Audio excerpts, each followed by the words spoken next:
এই সাইড থেকে এইভাবে যাবে, তারপর ওদিকে যাবে, হ্যাঁ? আচ্ছা পাওয়ার রিলে আচ্ছা পাওয়ার রিলে। আচ্ছা এখানে সেকশন হচ্ছে মোটামুটি 3টা সেকশন আছে। এটা হচ্ছে ইনভার্টার সেকশন, এটা হচ্ছে ইনভার্টার আইসি। হ্যাঁ, এটার নাম্বার হচ্ছে 3524। এ মূলত হচ্ছে 12 ভোল্ট থেকে 220 ভোল্ট করার জন্য যে 50 হার্জ ফ্রিকোয়েন্সি প্রয়োজন, এটা হচ্ছে সে ফ্রিকোয়েন্সি ডেভেলপ করে হচ্ছে মসফেটে দেয়, মসফেটের গেটে দেয়, বুঝছেন? আচ্ছা এখানে ভেরিয়েবল আছে 1টা 2টা 3টা 4টা 5টা 6টা 7টা। আচ্ছা আমরা যদি আইপিএস এর হচ্ছে আউটপুট ভোল্টেজ কমাইতে বা বাড়াইতে চাই, তাহলে আমাদের এইটা হচ্ছে কম বেশি করতে হবে। যদি আমরা এটা দিয়ে ঘুরাই, আমাদের আইপিএস আউটপুট ভোল্টেজ এই দিয়ে হইলে বাড়বে, এই দিয়ে হইলে কমবে। আপনি আইপিএস আউটপুট সকেটে একটা হচ্ছে মাল্টিমিটার হচ্ছে এসি হচ্ছে 500 সিলেক্ট করে ধরবেন, এবং যদি এটা এই দিকে ঘুরান দেখবেন যে আউটপুট ভোল্টেজ বাড়তেছে, এই দিয়ে হইলে কমতেছে, বুঝছেন? নর্মালি স্কোয়ার ওয়েভে যখন ভোল্টেজ বেশি থাকে 260 ক্রস করলে তখন হচ্ছে ডিভাইসগুলো খুব দ্রুত নষ্ট হয়ে যায়, তাই না? আচ্ছা তো যদি কোনো বাসায় দেখা গেল যে কারেন্ট গেলে ফ্যান খুব স্পিডে করে, বা হচ্ছে ওনার অ্যাডাপ্টার বিভিন্ন সেন্সিটিভ ডিভাইস কেটে যাচ্ছে, তখন খুলে যদি এটা হচ্ছে মাল্টিমিটার করে এটা অ্যাডজাস্ট করে দেন, 230 করে দেন, তাহলে হচ্ছে ডিভাইসগুলো সেফ থাকবে। সব ক্ষেত্রে সব অ্যাডজাস্ট না, এটা শুধু হচ্ছে আউটপুট ভোল্টেজ। এবার হচ্ছে আউটপুট ফ্রিকোয়েন্সি। হ্যাঁ আচ্ছা, আউটপুট ফ্রিকোয়েন্সি নর্মালি 50 হার্টজ রাখতে হয়। তো আমরা যদি এই ভেরিয়েবলটা ঘুরাই, তাহলে আমাদের আউটপুট ফ্রিকোয়েন্সি কমবে এবং বাড়বে, বুঝছেন? এইদিকে হচ্ছে কমবে, এইদিকে বাড়বে। আপনি মিটার ধরলে মিটারে দেখবেন যে বাড়তেছে কমতেছে, ওইখান থেকে অ্যাডজাস্ট করে দিবেন। ঘড়ির কাঁটার দিকে এলেও কমবে আর ঘড়ির কাঁটার বিপরীত এলেও বাড়বে। হ্যাঁ, আপনি হচ্ছে ক্লোকাস এন্টি ক্লোকাস ঘুরাবেন আপনি, এবং ইভেন হচ্ছে পেছনে মাল্টিমিটার ফ্রিকোয়েন্সি করে যেটাতে ফ্রিকোয়েন্সি আছে ওই ফ্রিকোয়েন্সিটা সিলেক্ট করে হচ্ছে আপনি এটা কম বেশি করবেন, বুঝছেন? আচ্ছা এইটা এবং এইটা এই দুইটাই হচ্ছে ভোল্টেজ অ্যাডজাস্ট। হ্যাঁ, এইটা মূলত এইটা দিয়ে ভোল্টেজ কম বেশি হবে, কিন্তু অনেক সময় হয় কি লোড দিলে দেখবেন যে ভোল্টেজ কমে যায়, ভোল্টেজ ড্রপ করে। তো ভোল্টেজটা হচ্ছে ড্রপ যেন না করে, আপনি লোড দেওয়ার পর যদি এটা ঘুরান দেখবেন যে আবার ভোল্টেজটা আস্তে আস্তে বাড়তেছে। আপনি দুইটা দিয়ে ভোল্টেজ অ্যাডজাস্ট করবেন। আচ্ছা তো এই পর্যন্ত হয়ে গেল। নর্মালি যদি আপনার সার্ভিসিংয়ে আসে, সার্ভিসিংয়ে নর্মালি যখন এই মসফেটগুলো কাটে, এইখানে 547 ট্রানজিস্টর আছে, এইদিকেও একটা 547 ট্রানজিস্টর আছে। তো যদি আপনার এই সাইডের মসফেট কাটে, এইটা কাটবে। ইভেন এইখানে হচ্ছে 557 দুটো ট্রানজিস্টর আছে, এইটা কাটলে এগুলো কাটবে। এগুলো বাজারে মানে খুবই কমন, যে কোনো ইলেকট্রনিক্স দোকানে গেলেই পাবেন। 547 557 মসফেট হচ্ছে এগুলো এল চ্যানেল P55। মসফেটগুলো কখন কাটে হচ্ছে দেখা গেলো কুলিং ফ্যান সমস্যা হলে এটা হচ্ছে প্রচুর হিট হয়ে যায়, মানে হিটসিং করতেছে কি মসফেট প্রচুর হিট হচ্ছে, তো অনেক এম্পিয়ার নেয়। পার মসফেটে মনে করেন যে 70-80 এম্পিয়ার পর্যন্ত নেয়, তো এত প্রচুর হিট হয়। এই হিটটা হচ্ছে এই হিটসিং টেনে নেয়।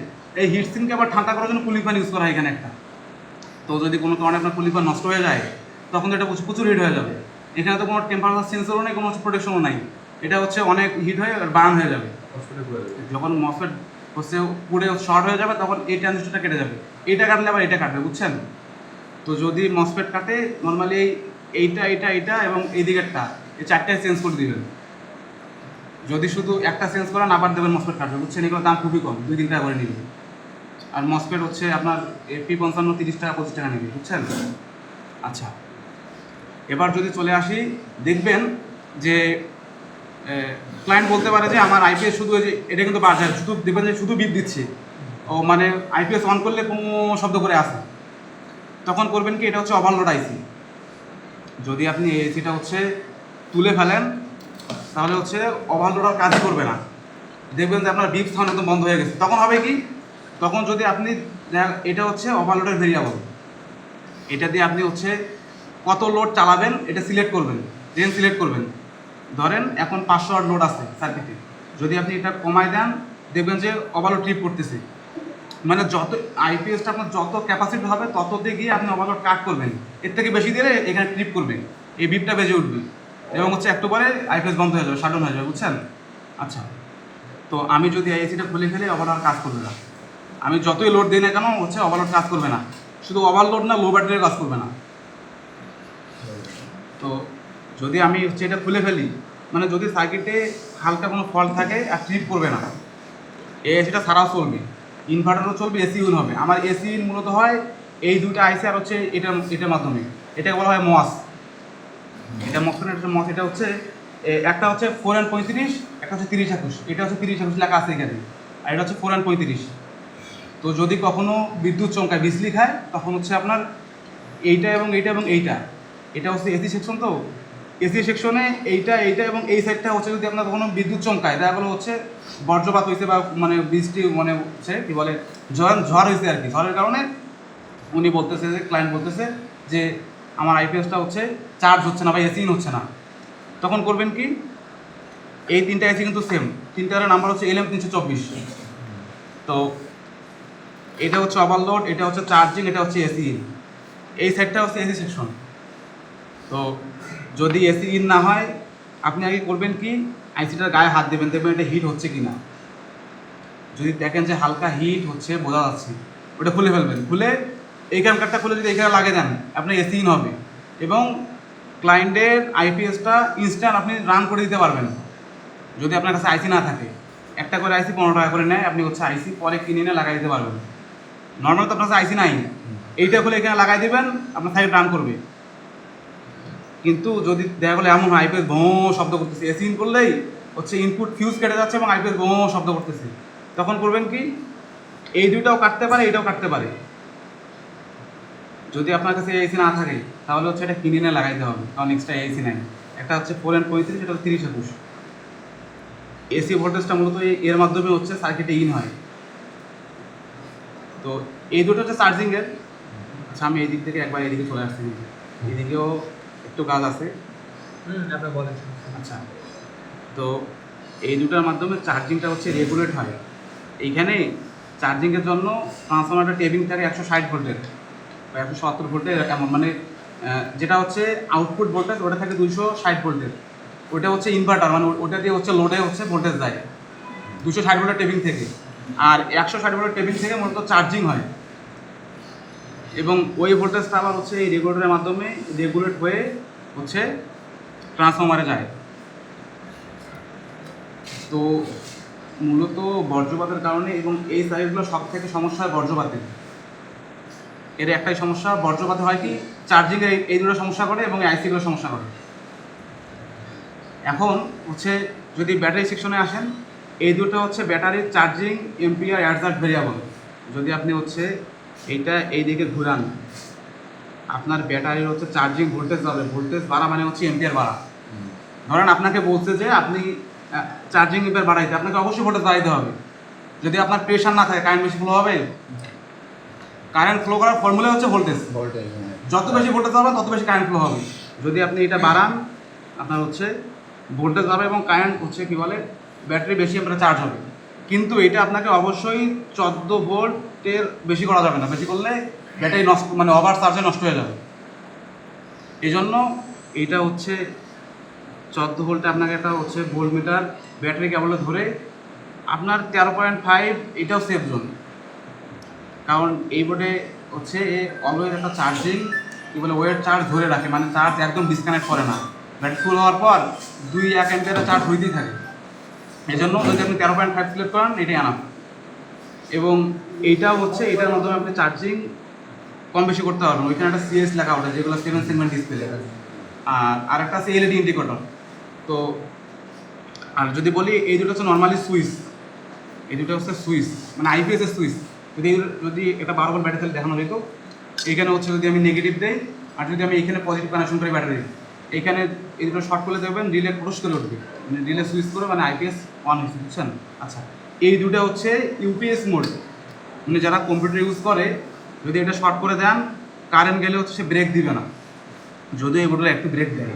হ্যাঁ, মানে হচ্ছে আইপিএসে হেভি লোড থাকলে অনেক সময় হচ্ছে কম্পিউটার রেজিস্টার নেয় নর্মালি। এবং এই ভেরিয়েবলটা হচ্ছে দেখা গেলো আপনার কারেন্টের ভোল্ট 220 বা হচ্ছে 200 নিচে নামলে অটোমেটিক আইপিএস অন হয়ে যাবে, মানে ইউপিএস মোড অন হয়ে যাবে। এটা মূলত ইউপিএস বোর্ড না, এটা হচ্ছে মূলত লো কাট, মানে হচ্ছে এসি সাপ্লাইটা হচ্ছে কোনো কারণে কমে গেলে তখন সেই এসিটা অফ করে সে হচ্ছে ইউপিএস মানে আইপিএস অন করে দিবে। তো অবশ্যই তখন এটা শর্ট করতে হবে এবং হচ্ছে এটা ওই ঘুরে অ্যাডজাস্ট করবেন যে আপনি কত ভোল্টের নিচে নামলে ইউপিএস অন করবেন। নর্মালি এটা যদি আপনি এটা শর্ট না করেন, যদি ইউপিএস বোর্ড না করেন, এটাতে হাত দেওয়ার দরকার নেই। এটার একটা মনে করেন যে কাজ নাই, এবং এটা একটু হচ্ছে বেশি দিয়ে রাখবেন যে ভোল্ট কমলের জন্য ইউপিএস অন না হয়, কারণ কারেন্ট ঠিকই আছে কিন্তু দেখবেন যে সার্কিটে এসি হচ্ছে না। যদি কোথাও দেখেন যে এই সার্কিটে এসি হচ্ছে না, এটা শর্ট করা আছে, এই শর্টটাকে খুলে দিবেন, খুলে দিয়ে দেখবেন যে এসি হচ্ছে কিনা, তারপর না হলে তখন আইসি দেখবেন যে কোনো আইসি হিট হচ্ছে কিনা, যে আইসি হিট হচ্ছে ওই আইসি সমস্যা, ওই এসি খুলে ফেলবেন। আচ্ছা, আর অনেক সময় যে রেজিস্টারগুলো দিয়ে কিন্তু ভোল্টেজটা এদিকে আসে, দেখেন এর সঙ্গে কিন্তু এর আলাদা কোনো ফিজিক্যাল কানেকশন নেই, শুধু রেজিস্টার দিয়ে পাওয়ারটা এদিকে আসছে, আর এইখান থেকে তো কোথাও পাওয়ার যায়নি। দেখেন এখানে যে আইসি আমার জন্য আসছে, কিন্তু আপনার ব্যাটারির নেগেটিভটা এখানে কানেকশন হবে, নেগেটিভটা এখানে কানেকশন হবে, এই রেজিস্টারগুলো দিয়ে হচ্ছে পাওয়ারটা এদিকে আসছে, এই রেজিস্টার দিয়ে পাওয়ারটা এদিকে আসছে, এইখান থেকে এসে হচ্ছে মসফেটে চলে গেছে, মসফেটের সোর্সে, বুঝছেন? আচ্ছা, তো মনে করেন যে আপনার বাসাবাড়িতে হেভি লোড, এই সার্কিটটাতে নর্মালি 1000 ওয়াট পর্যন্ত করা যায়, সেক্ষেত্রে আপনাকে মসফেট লাগাইতে হবে 3টা করে, 3টা আছে না, আরও 1, 2, 3টার অপশন ওরা দিছে। নর্মালি এটাতে আপনি 600 ওয়াট পর্যন্ত লোড দিতে পারবেন, 500 ওয়াট পর্যন্ত সেফ জোন। যদি আপনি 6টা মসফেট লাগান, এটাতে আপনি 1000 ওয়াট তো দিতে পারবেনই, 1000 ওয়াট মানে হচ্ছে 1200 VA। আচ্ছা, এখানে কি আমরা এই মসফেট লাগে IFZ অবশ্যই যে কোনো ইন চ্যানেল যে কোনো মসফেট লাগাইতে পারবেন, কিন্তু সবগুলো অবশ্যই একই মানে লাগাইতে হবে। দেখা গেলো একটা লাগাইছেন P55, একটা লাগাইছেন IR 3205, উড়ে যাবে, ঠাস করে দেবে, উড়ে যাবে, বুঝছেন? 444 হ্যাঁ, তারপর হচ্ছে কি বল Z44 যেটা, হ্যাঁ, তো এন চ্যানেল যে কোনো মসফেট লাগাইতে পারবেন, কিন্তু সবগুলো সেম মানে লাগাইতে হবে। অনেক সময় আবার ফাটে, মানে ফাটতে সময় নেই, কিন্তু ও ফাটবেই আর কি, একটু 19-20 হলেই ফাটবে, কারণ সবগুলোর গেট ভোল্টেজের রেঞ্জ সেম না, বুঝছেন? আচ্ছা, যিনি বলতেছিলাম আমি ভুলে গেলাম একটা। আচ্ছা, তো মসফেট হচ্ছে নর্মালি যদি আপনি 5টা এখানে, হ্যাঁ, রেজিস্টার দিয়ে হচ্ছে এইখানে এসে হচ্ছে মসফেটের হচ্ছে সোর্স চলে গেছে, ড্রেনের সোর্স চলে গেছে, আর ড্রেন মূলত হচ্ছে এইটা, তাই না? এই মাঝের পিনটা এবং এই যে বডিটা, এটা সেম শর্ট, এবং ওই বডিটা আর হিটসিনটা সেম। আপনি এই হিটসিনে যে ভোল্টেজ পাবেন, এই মাঝের পিনে সেম ভোল্টেজ পাবেন, বুঝছেন?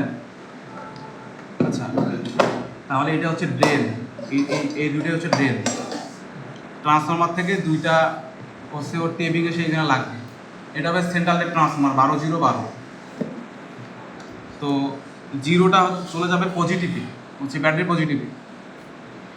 এটা হচ্ছে একটু ডায়াগ্রাম অনুযায়ী দেখলে ভালো হতো, যাই হোক এত বোঝানো যাবে কিন্তু সময় লাগবে তো। নাম বলে না। আচ্ছা, আসলে এখানে এখন পরীক্ষাটা যেটা কালে লাগবে ওইটা ডিটেইলস বললে সব এটা প্র্যাকটিক্যাল কেউ প্র্যাকটিস করতে হবে না, টাইম বেশি কম। পার্টসের নাম তো হচ্ছে খুবই সহজ, এই যে এগুলো আইসি 11324 324, হ্যাঁ, এগুলো হচ্ছে ভেরিয়েবল রেজিস্টর, সব ভেরিয়েবল রেজিস্টর, এগুলো হচ্ছে বার্জার, হ্যাঁ, এগুলো হচ্ছে ওভারলোড লো ব্যাটারি ট্রিপ করে, হ্যাঁ, এগুলো হচ্ছে মসফেট, এটা হিটসিন, হ্যাঁ, এগুলো হচ্ছে রেজিস্টর, এগুলোকে মূলত বলা হয় ওভারলোড রেজিস্টর। এগুলো 5 ওয়াট, সিরামিক রেজিস্টর 5 ওয়াট, ওই যে সাদা যে 5 ওয়াট লেখা থাকে ওইগুলা, কিন্তু এই ভিতরটা এমনই, তো আপনি হচ্ছে এগুলো আরও হিসাব আছে, এগুলো হচ্ছে এর সঙ্গে আরও কিছু কানেক্ট করতে হয় যেন ওগুলো পুরো না যায়। আচ্ছা, এগুলো মসফেট, এগুলো পিএফ ক্যাপাসিটর, হ্যাঁ, এই হচ্ছে রিলে, 2টা রিলে, হ্যাঁ, ইলেকট্রোম্যাগনেটিক সুইচ, হ্যাঁ, ইলেকট্রোম্যাগনেটিক সুইচ। রিলেতে মূলত পিন থাকে 5টা, হ্যাঁ, তো দেখি এটা রিলেতে যদি দেখেন, রিলেতে হচ্ছে 5টা পিন থাকে, তার মধ্যে 2টা হচ্ছে কয়েল, 2টা হচ্ছে কয়েল, একটা হচ্ছে কমন, আরটা হচ্ছে নর্মালি ক্লোজ, একটা হচ্ছে নর্মালি ওপেন। তো এটা কেমন, ওই যে কয়েলটা আছে না, যদি আপনি কয়েলে ভোল্টেজ সাপ্লাই দেন, তাহলে হচ্ছে এনসিটা এনও হয়ে যাবে, এনওটা এনসি হয়ে যাবে, মানে নর্মালি ক্লোজ নর্মালি ওপেন হয়ে যাবে, এবং নর্মালি ওপেনটা নর্মালি ক্লোজ হয়ে যাবে। যদি আপনি কয়েলে যখন ভোল্টেজ দেবেন তখন এই ঘটনা ঘটবে। এবং এই রিলেকে আবার সুইচিং করছে ট্রানজিস্টর দিয়ে, বুঝছেন? এই যে এইখানে ট্রানজিস্টর আছে BD 139, হ্যাঁ, এইটার মাধ্যমে এই রিলেগুলোকে আবার সুইচিং করছে। এইগুলা ক্যাপাসিটি ফিল্ম টেস্ট হয়ে গেল, ফিল্ম ক্যাপাসিটর আছে। এগুলোর পার্ট সবাই জানে, যে জিনার ডায়োড, হ্যাঁ, 4007 ডায়োড, হ্যাঁ, এটাও ডায়োড, এগুলা ক্যাপাসিটর, এগুলা পিএফ ক্যাপাসিটর, হ্যাঁ, এই ট্রানজিস্টর, এই ছোটোগুলো পিএফ ক্যাপাসিটর, আইসিএফ বিসি 547 এগুলো। হ্যাঁ বিসি 547 এগুলো। এই তো আচ্ছা, আমাদের এই জবের মূল ক্রাইটেরিয়া যেটা, সেটা হচ্ছে যে এই জব থেকে আপনাকে একটা ক্যাপাসিটর খুলতে হবে, একটা মসফেট খুলতে হবে, খুলে লাগাতে হবে এবং ক্যাপাসিটর এবং মসফেট পরীক্ষা করতে হবে, হ্যাঁ, যে ভালো আছে কি, ঠিক আছে। আর এন চ্যানেল পি চ্যানেলটা চেক করতে বলে মাঝে মাঝে, কোনো অ্যাসোসিয়েশন বলে, ঠিক আছে, এক কথা ভালো আছে কি। আর এগুলো পরীক্ষা করে আবার লাগানো লাগবে। আর এই বোর্ড সম্পর্কে একটু ধারণা থাকা লাগবে, কোনটার নাম কি এটা একটু জানা লাগবে, হ্যাঁ, কোনটা কী কাজ করতে পারে সেটা জানা লাগবে, এগুলো জানা লাগবে। তো এই জবটা নতুন, ঠিক আছে, এই জবটা লেভেল 2-তে ছিল না। আমরা যে সময় লেভেল 2 করছি সে সময় এগুলো জব ছিল না। আর আইপিএসের জিনিসটা হচ্ছে যে আইপিএস আসলে সচরাচর এভাবে শেখা যায় না, বুঝতে পারলেন। আইপিএসের কাজ না করলে আইপিএস শেখা অনেক কষ্টের বিষয়। আপনি আমি একদিন দুই দিনে আইপিএস শিখতে পারবেন না। যে এনাকে দিলাম এই জন্য বললাম যে আপনি পড়ান, আপনি একটু দেখান, কারণ আমি এটা সম্পর্কে এনার মতো জানি না, কারণ ইনি কাজ করতে। আমি আইপিএস কখনো, আমরা আইপিএস ইনস্টল করি, আমরা লেভেল 2 আইপিএস ইনস্টল করতাম, এখন দিয়েছে বোর্ড, ঠিক আছে। তো এটা সম্পর্কে আমি যেটুকু জানি সেটুকু জানলে আশা করি যে ব্যাচ পার করছে মানে আপনারাও পার হয়ে যাবে, কিন্তু পরে আপনাদের শিখতে হবে এটা সম্পর্কে, হ্যাঁ, যদি আপনারা আরও ভালো কিছু জানতে চান, ঠিক আছে, আরও বেশি কিছু শিখতে চান। আর শিখতে হলে আপনাকে আইপিএসে যারা কাজ করে তাদের কাছে যেতে হবে, হ্যাঁ, বুঝতে পারছেন। আপনি কোনো ট্রেনিং সেন্টারেই আইপিএসের বোর্ড সম্পর্কে পুরো ধারণা কখনোই পাবেন না, ঠিক আছে। আবার টেলিভিশনেরও প্রত্যেকটা পার্টস পাতি সম্পর্কে কোনটা পাল্টান লাগবে, কোনটা কী করা লাগবে, এটাও পুরোটা 2 দিনের ট্রেনিংয়ে তো শেখা অসম্ভব। টেলিভিশনেরটা মোটামুটি শেখানো যায়, কিন্তু এটা ছিল না, তো এটা আমরা ওভাবে শেখাতে পারবো না। কিন্তু হ্যাঁ, এটাতে আপনাদের ওই যে বললাম কাজ দিবে কি, এটা ক্যাপাসিটর খুলতে বলবে, এটা মসফেট খুলতে বলবে, খুলবেন, লাগাবেন, পরীক্ষা করবেন, এটা কাজ থাকবে। আর যদি ইনস্টলেশন আসে তাহলে তো খুবই ভালো, বোর্ড করাইছি ওদের, ওটা একটু দেখে নিয়েন আপনারা দুজন।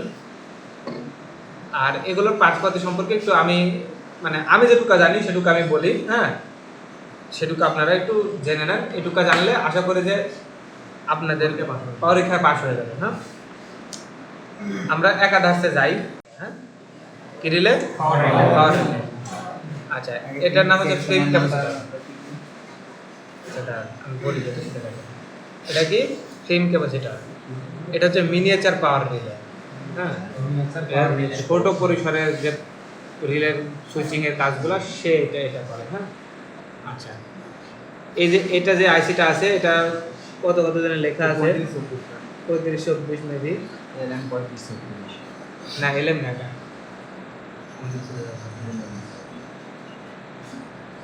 3524 এসজি 3524 এন, হ্যাঁ, এটা এআইসি। এটাকে বলে মূলত মাস্টার কন্ট্রোলার আইসি, মাস্টার কন্ট্রোলার আইসি, হ্যাঁ। এআইসি মূলত কি করে, আপনার এটা হচ্ছে যে ওই যে মস্তিষ্কর মতো, হ্যাঁ, আমরা টেলিভিশনে যেরকম সিপিইউ বললাম না, এটা হচ্ছে এইখানে হচ্ছে মস্তিষ্ক, ঠিক আছে, সিপিইউ এর মতোই কাজ করে। যত রকম লজিক্যাল কাজই হয় ভিতরে, হ্যাঁ, আপনার ধরেন কারেন্ট চলে গেল, ব্যাটারি থেকে বিদ্যুৎ পাবো আমরা, তার মানে কি ব্যাটারির মোড অন কর, ব্যাটারি ইনভার্টার মোড অন করা লাগবে, কে করবে, কোনো না কোনো লজিক্যাল তো কাজ আছে এর মধ্যে, এই মাস্টার কন্ট্রোলার আইসি করবে, হ্যাঁ।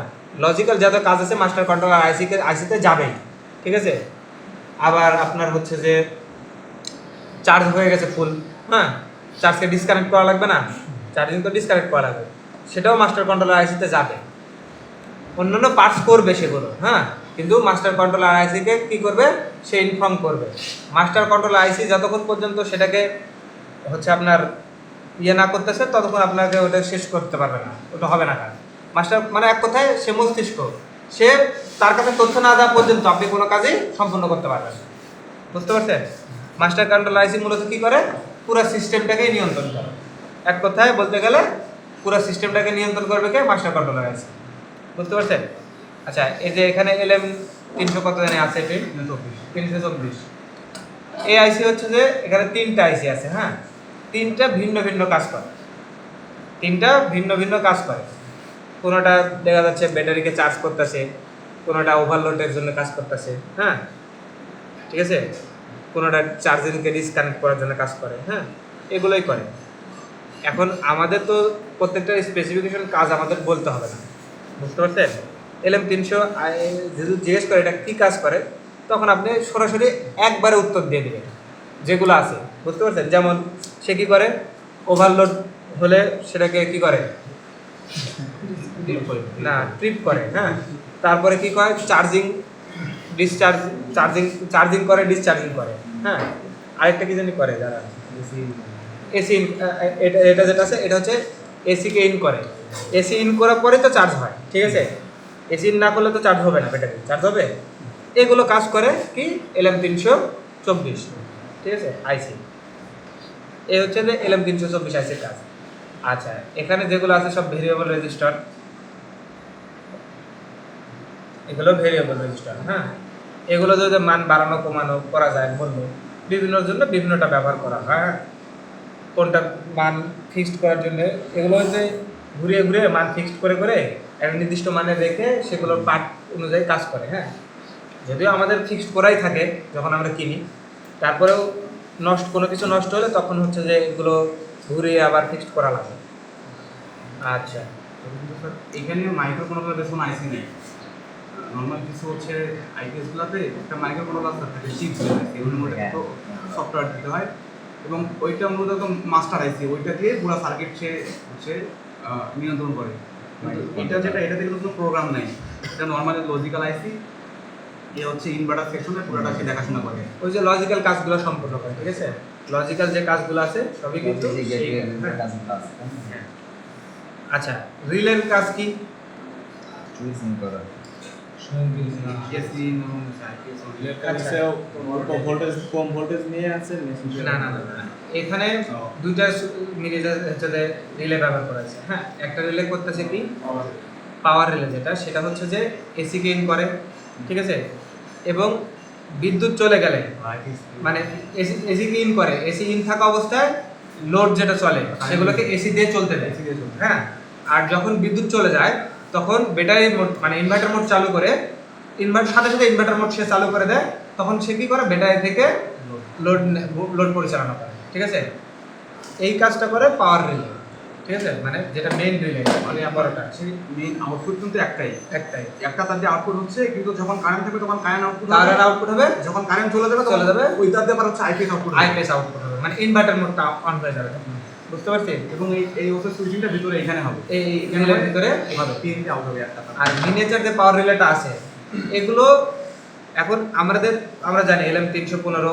ওভারলোড হচ্ছে, ওভারলোডের জন্য কাজ করতেছে, তারপরে চার্জিং এর জন্য কাজ করতেছে, ডিসচার্জিং এর জন্য কাজ করতেছে, হ্যাঁ, এই চার্জিং ডিসচার্জিং করার জন্য সুইচিং করতে হয়, বুঝতে পারছেন? এই চার্জিং ডিসকানেক্টের জন্য সুইচিং করা হয়, হ্যাঁ, ওভারলোড হলে সুইচিং করে দেখা মানে ডিসপ্লেতে ওভারলোড যেটা দেখায়, হ্যাঁ, এই যে ছোট ছোট কাজগুলো আছে সেটাই মিনিয়েচার পাওয়ার রিলে করে, বুঝতে পারছেন? এই লজিক্যাল যে কাজগুলো আছে সেগুলো কে করে মিনিয়েচার পাওয়ার রিলে করে। আচ্ছা, এগুলো গেল মসফেট চেঞ্জ করবেন, মসফেটের কাজ জানা লাগবে না?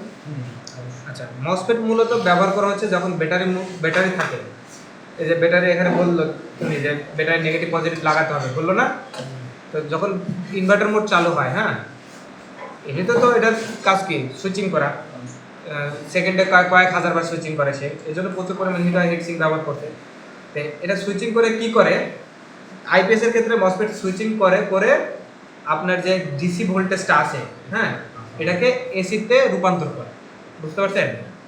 কি করে সে এসিতে রূপান্তর করে এই মসফেটগুলো সুইচিং করতে, হ্যাঁ, এটাই হচ্ছে মসফেটের কাজ এই ইনভার্টার সার্কিটে, বুঝতে পারছেন?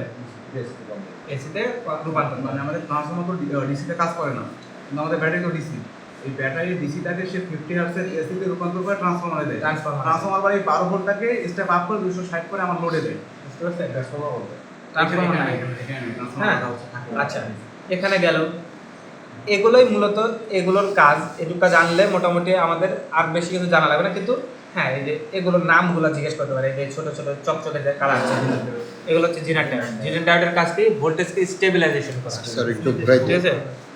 এই যে ভোল্টেজকে কি করা? স্টেবিলাইজেশন করা।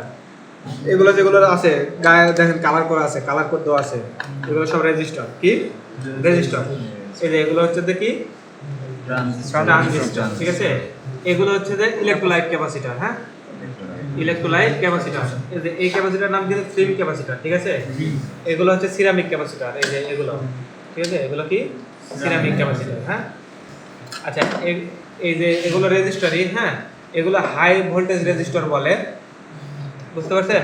এগুলো মানে বড় বড় ওয়াটের জন্য ব্যবহার করা হয় সচরাচর। নর্মালি এগুলো তো হচ্ছে কোয়ার্টার ওয়াট, যেগুলো আছে হ্যাঁ। এগুলো কোয়ার্টার ওয়াট, রেজিস্টার তো হচ্ছে ওয়াটে হয়, এগুলো 5 ওয়াটের।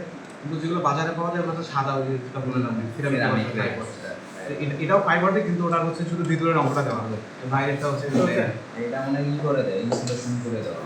হ্যাঁ, ইনসুলেশন করা আছে, কিছুটা হালকা হচ্ছে হালকা দাগ করে দেওয়া আছে, ঠিক আছে? আচ্ছা, এই আচ্ছা, এখানে যে ব্রিজ রেকটিফায়ার আছে, এটা মাঝে মাঝে জিজ্ঞেস করে। হ্যাঁ, ব্রিজ রেকটিফায়ারের কাজ কি? এসিকে নিচে রূপান্তর করা। আমরা যে হচ্ছে যে ব্যাটারি মোড চার্জিং বোর্ড ব্যাটারিতে চার্জ করবো, আমরা ব্যাটারি এসিতে ডিসি না করে চার্জ করতে পারবো ব্যাটারিতে ডিসি। তো ওই জন্য এখানে হচ্ছে ব্রিজ রেকটিফায়ারটা করা হচ্ছে। হ্যাঁ, এই মূলত এগুলোই, ঠিক আছে? এইটুকু জানলে আশা করি যে মানে এখান থেকে প্রশ্ন খুব কমই করে। আপনি সোল্ডারিং ডিসোল্ডারিং করতে পারলে মোটামুটি 5 দুই একটা নাম জিজ্ঞেস করতে পারে। এটা কি করে? বাজার কি করে? বাজার বিপ বিপ শব্দ করে। কখন করে? ওভারলোড হলে করে, তারপরে কি লো ভোল্টেজ হলে করে, ঠিক আছে? এগুলো বলবেন হয়ে যায়, এগুলো বেশি কিছু নেই। এইখানে এই ব্রিজটা কিন্তু হচ্ছে সার্কিটটা চালানোর জন্য যে ভোল্টেজ দরকার, ওই ভোল্টেজটা এই ব্রিজ থেকে নেয়। ইভেন এইখানে যে মসফেটগুলো আছে, এ হচ্ছে যখন কারেন্ট থাকে না তখন তো হচ্ছে 12 ভোল্ট ডিসি থেকে 12 ভোল্ট এসি করে ট্রান্সফরমারে দিল। তো যখন আবার কারেন্ট আসে তখন আবার এই মসফেটগুলো হচ্ছে এগুলো দিয়ে আবার চার্জ হয়, মানে এগুলো আবার ডায়োডের ন্যায় কাজ করে। এই হচ্ছে এই মসফেটগুলো। মোটামুটি তো অবশ্যই ডায়োডের আছে। হ্যাঁ, মসফেট ডায়োড আছে। ডায়োড তো আইসিটা ওইভাবে সুইচ করা যে হচ্ছে যখন সে কারেন্ট চলে আসবে তখন মসফেটের গেটটা ওইভাবে সে অপারেট করবে, শুধু ডায়োড মোডে কাজ করবে। আবার যখন হচ্ছে কারেন্ট চলে যাবে তখন আবার সেই ইনভার্টার মোডে হচ্ছে মসফেটগুলোকে অপারেট করবে। প্রত্যেকটা মসফেটে কিন্তু লজিক্যাল কাজ সম্পন্ন করতে পারে, বুঝতে পারছেন? সুইচিং কাজের সাথে লজিক্যাল কাজও কিন্তু সম্পন্ন করে মসফেট, কারণ মসফেট সোর্স এবং ড্রেন এটা করে। তো গেট ভোল্টেজ যখন আমি দেব তখন কি গেট যত বাড়াবেন তত হচ্ছে কারেন্ট তত বাড়বে। আচ্ছা, সবাই বুঝতে পারছি? আপনারা অমনোযোগী মনে হচ্ছে কেন?